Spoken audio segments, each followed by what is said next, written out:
kai kurie yra išvažiavę namo, taigi mūsų liko šiek tiek mažiau. Bet iš viso buvo mūsų 73. Mokykloje mokėte, šitoje mokykloje mokėtės lietuvių kalbos. Ar suprantate lietuviškai?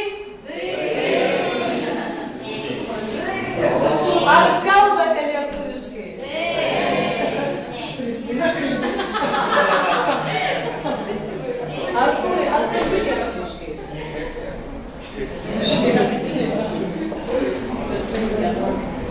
Šiandieną turėsime dvi dalis.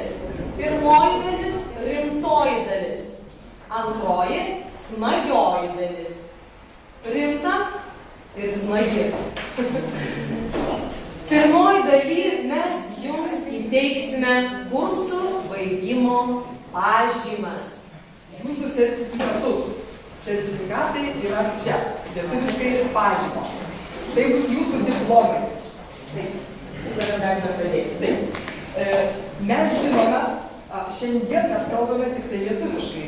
Taip. Prieš mėnesį mes kalbėjome ir angliškai.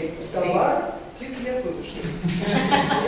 Tai yra rezultatas šio viso mėnesio. Taip. Taigi, dabar mes jums įteiksime jūsų diplomus, jūsų baigimo pažymas, bet prieš tai jūs turėsite išlaikyti egzaminą. Mažą egzaminą. Ar sutinkate? Gerai? Ar gerai? Negirdžiu.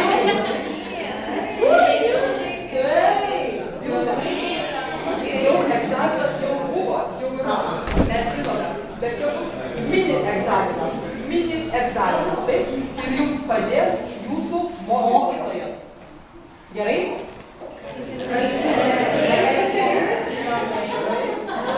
Egzaminas ir kursantams, ir mokytojams. Ir be to, mokytojas jums padės įteikti jūsų pažymas, nes jūsų tiek daug, kad mes nespėsim vienas. Taigi, pradėsime nuo pirmosios grupės, arba pirmųjų dviejų, tai bus Erasmus studentai. Gerai? Erasmus studentai, jų mokytojos, Livija ir Dalia.